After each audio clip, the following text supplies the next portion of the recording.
फिर वही हमारा सवाल ये है कि टिकट किसको मिलेगी? लगभग 52 लोग रेस में हैं। सही तो कह रही है सरकार, विकास की नदियाँ रोडों पर बह रही हैं। मेरी पानीपत में बड़सत रोड पे नदियाँ ही तो बह रही है। पूरा क्या इन विधायकों को और सरकारों को शर्म नहीं आती कि केवल अपने घरों को भरने का काम किया है? रोड को पाड़ के उखाड़ के उसको बुरा हाल करके छोड़ दिया है। सनौली रोड पे नदियाँ ही तो बह रही है, कमीशन भी तो ले रहे हैं ना। अनपढ़ नहीं है ये, और अगर इनको नहीं पता है तो ये अपनी सीटों से उतर के चले जाएं।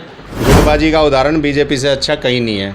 बीजेपी सरकार तो 75 पार का भी दावा कर रही थी। कांग्रेस पार्टी से हो? बिल्कुल, हम कांग्रेस पार्टी से हैं और दावे सारे खरे हैं क्या इनके? बीजेपी सरकार नहीं आएगी, कांग्रेस की सरकार बनने जा रही है। तो आप हरियाणा में कहे, हरियाणा में बीजेपी में गुटबाजी का ही उदाहरण है कि हरियाणा में 40 पे रुक गए थे ये।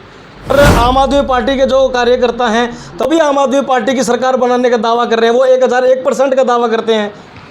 आम आदमी पार्टी धरातल पे काम करे और वो आगे बढ़ के, उसकी मेरी शुभकामनाएं हैं, वे आगे उनके भविष्य में। अब लोकतंत्र में हम किसी को रोकेंगे नहीं। अभी बीजेपी का एक पार्षद, उसका भाई दारू के काम में पकड़ा गया। वो कांग्रेस पार्टी की तरफ से ग्रामीण विधानसभा से दावेदार कौन होगा?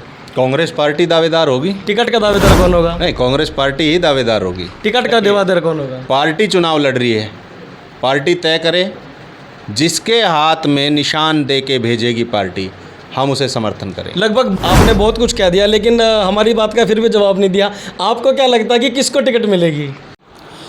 2024 के चुनावों का जैसे जैसे डंका बजता चला जा रहा है और जैसे जैसे 2024 नज़दीक आ रहा है, उसी को लेकर के प्रत्येक प्रत्याशी जो हैं मैदान में उतर चुके हैं। और प्रत्येक जो प्रत्याशी हैं जब मैदान में उतरते हैं तो अपनी पार्टी की सरकार बनाने का पूर्ण रूप से दावा करते हैं। ऐसे में हमारे साथ मौजूद है कांग्रेस पार्टी के एक नेता हैं जो कि एडवोकेट भी हैं। वो क्या कुछ कहना चाहते हैं मौजूदा सरकार के बारे में, क्योंकि उनका ये कहना है कि मौजूदा सरकार ने जिस प्रकार से लोगों को ठगा है, जिस प्रकार से लोगों के साथ विश्वासघात किया है, विकास के नाम पर जो लोगों को दिया है, ये पानीपतवासी सभी भली बातें जानते हैं, चाहे वो हो वार्ड पार्षद। जी हाँ, बिल्कुल आपको बता दें कि वार्ड पार्षदों के द्वारा भी कई बार ये कहा जाता है कि हमने अब प्रस्ताव पास कर दिया है, ये सड़क बन जाएगी। टेंडरों को लेकर के टेंडर हमने पास करवा दिया है, अब ये सड़क बनने वाली है। और या फिर कुछ भी लेकर के अगर आप ही वार्ड पार्षद से अगर बात करोगे तो प्रत्येक वार्ड पार्षद सिर्फ यही कहता है कि हमने टेंडर लगवा दिया है और जल्द आपकी समस्या का समाधान हो जाएगा। लेकिन समस्या का समाधान कैसे होता है वो आप भी भली भांति जानते हैं, विपक्ष के नेता भी जानते हैं और मौजूदा सरकार के लोग भी जानते हैं और जो जनता है वो भी जानती है।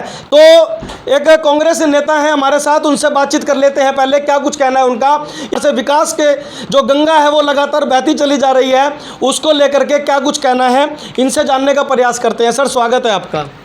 नमस्कार, आपको भी और आपके दर्शकों को भी। सर, ये बताइए, जिस प्रकार से मौजूदा सरकार ये कहती है कि विकास की जो नदियां हैं वो बह रही हैं, तो क्या कुछ कहना चाहते हो आप? सही तो कह रही है सरकार, विकास की नदियाँ रोडों पर बह रही है। मेरी पानीपत में बड़सत रोड पे नदियाँ ही तो बह रही है।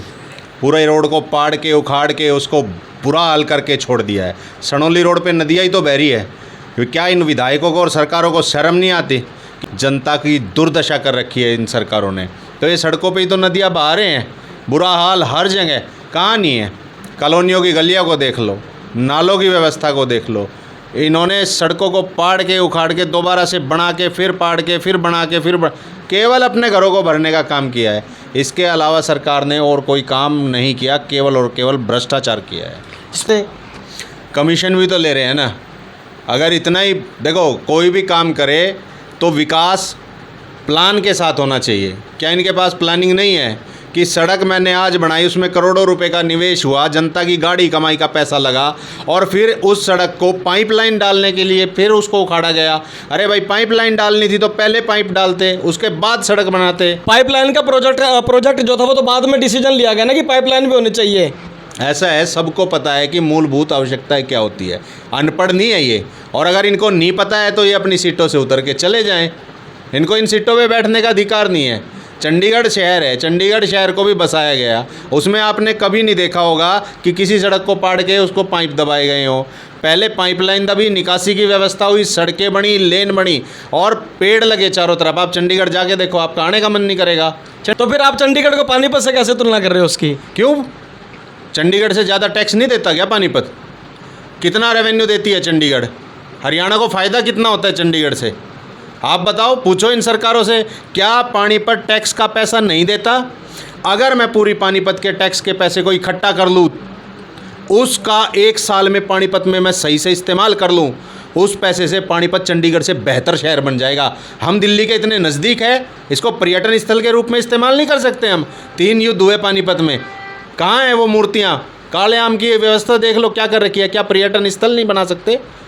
इन लोगों ने सोचा ही नहीं पानीपत का विकास। आज इंडस्ट्री के मामले में, हरियाणा के रेवेन्यू देने के मामले में पानीपत सबसे नंबर 1 पे, टॉप पे है।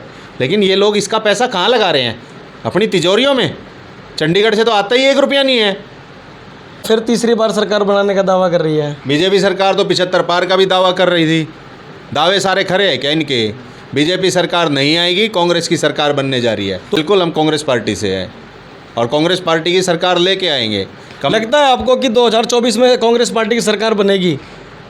200% बनेगी। बिना गुटबाजी का उदाहरण बीजेपी से अच्छा कहीं नहीं है। सबसे बड़ा उदाहरण है हरियाणा में। कहे हरियाणा में बीजेपी में गुटबाजी का ही उदाहरण है कि हरियाणा में 40 पे रुक गए थे। ये बड़े बड़े नेता, इनके बड़े बड़े कैबिनेट मंत्री गुटबाजी का शिकार होकर बीजेपी के आ रहे थे।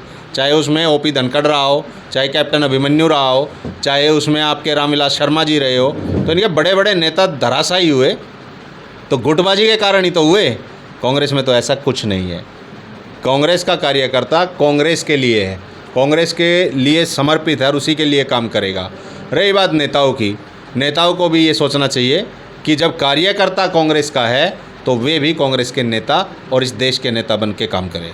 आप ये कह रहे हो कि 200% 2024 में कांग्रेस की सरकार बनेगी, लेकिन इधर आम आदमी पार्टी के जो कार्यकर्ता हैं, तमाम कार्यकर्ता जो हैं वो एक परिवार जोड़ो आंदोलन करते हैं और बिजली अभियान को लेकर के और लोगों से मिल रहे हैं। वो भी आम आदमी पार्टी की सरकार बनाने का दावा कर रहे हैं। वो 1001% का दावा करते हैं। लोकतंत्र है भाई, सबको दावा करने का अधिकार है, किसी को रोक थोड़ा ही सकते हैं। आम आदमी पार्टी धरातल पे काम करे और वो आगे बढ़ के, उसकी मेरी शुभकामनाएं हैं, वे आगे उनके भविष्य में। अब लोकतंत्र में हम किसी को रोकेंगे नहीं, लेकिन हम कांग्रेस में काम करते हैं तो हम कांग्रेस के लिए काम करते हैं। वो ये कहते हैं कि हमारी दिल्ली में भी सरकार है, लगभग 3 बार बनी है और पहली बार में ही हमने पंजाब जीत लिया और अब की बार में 2024 में हरियाणा की जीतने की बारी है। चलो अच्छी बात है, महत्वाकांक्षी होना चाहिए और ये पार्टियों में होता है कि पार्टियों को अलग अलग जगह से लड़ना चाहिए। कुछ टिप्पणी नहीं करोगे आप? नहीं, देखो वो उनकी पार्टी का मामला है, वे अंदरूनी मामले में कुछ करें।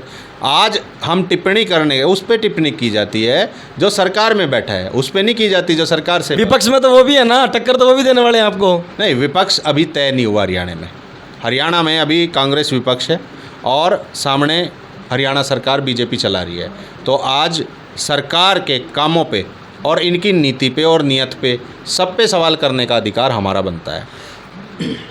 हम आपको बता दें इनकी नीयत और नीति कैसी है। अभी बीजेपी का एक पार्षद, उसका भाई दारू के काम में पकड़ा गया। भ्रष्टाचार ऊपर से लेकर नीचे तक फैला हुआ है। दिल्ली ने हमेशा गरीबों के साथ मिलकर काम किया है, गरीबों के लिए काम किया है। चाहे 100 वर्ग गज के प्लाट देने की बात हो, शेड्यूल कास्ट को उनके अधिकार देने की बात हो। आज हमारे राष्ट्रीय नेता राहुल गांधी ने महिलाओं की 50% की बात की और अनुसूचित जाति को 50% देने की बात की। ये भी कहा कि हम सीधे सीधे समर्थन करते हैं कि वास्तव में आज़ादी तब मिलेगी जब अनुसूचित जाति का लोग और पिछड़े वर्ग के लोग उन पदों पे बैठेंगे जहां से वे देश के निर्णय कर सके बड़े बड़े। तो हमेशा इसी प्रयास में रहती है कि ज़्यादा से ज़्यादा भला उस वर्ग का हो जिस वर्ग का ये देश है, जो वर्ग इस देश का मालिक है। कांग्रेस पार्टी की तरफ से ग्रामीण विधानसभा से कौन विधायक होगा? पार्टी का दावेदार कौन होगा? कांग्रेस पार्टी दावेदार होगी। टिकट का दावेदार कौन होगा? नहीं, कांग्रेस पार्टी ही दावेदार होगी। टिकट का दावेदार कौन होगा? पार्टी चुनाव लड़ रही है, पार्टी तय करे, जिसके हाथ में निशान दे के भेजेगी पार्टी, हम उसे समर्थन करें। लगभग 52 लोग ऐसे हैं जो कि विधानसभा की टिकट लेने के लिए मैदान में उतरे हुए हैं। तो ये तो अच्छी बात है ना, जोश है उनके अंदर और वो मेहनत कर रहे हैं, क्षेत्र में लोगों को जोड़ रहे हैं, तो ये अच्छी बात है। और सारे भाई अच्छे हैं, जिसको चुनाव में टिकट दे इस पार्टी, सभी मिलके उसको जिताएं, समर्थन करें, ऐसी व्यवस्था रखें। आपने बहुत कुछ कह दिया, लेकिन हमारी बात का फिर भी जवाब नहीं दिया। आपको क्या लगता है कि किसको टिकट मिलेगी? कांग्रेस पार्टी। हाँ, आपका नेता कौन होगा? नहीं, हमारे नेता वही है जो कांग्रेस पार्टी के नेता है। फिर वही हमारा सवाल ये है कि टिकट किसको मिलेगी? लगभग 52 लोग रेस में हैं। 2024 में दिसंबर में क्या होगा ये आज थोड़ा ही बताया जा सकता है। चुनाव तो लगता है कि 2024 के मई या फिर जून जुलाई में हो जाएंगे। ये भविष्य की घोषणा करना मेरा काम नहीं है। मेरा काम है कि लोगों के आगे सच रखा जाए। तो भाई अभी तक जो है 2024 के विधानसभा की जो टिकट है वो पिटारे में बंद है। और देखने वाली बात ये रहेगी कि हरियाणा के जिले पानीपत से ग्रामीण क्षेत्र से कांग्रेस पार्टी किसको टिकट देती है और कौन सी पार्टी का विधायक होगा। तो हमारे साथ थे जिनके द्वारा ये बताया गया कि जिस प्रकार से इन्होंने सत्ता पक्ष को भी घेरा है और ये कहा है कि 2024 में लगभग 200% जो है कांग्रेस की सरकार बनेगी। वैसे तो प्रत्येक पार्टी के जो भी उम्मीदवार होते हैं वो अपनी अपनी पार्टी का दावा करते हैं कि हमारी पार्टी बनेगी, लेकिन अब देखने वाली बात यह रहेगी कि 2024 में कौन सी पार्टी सरकार बनाती है।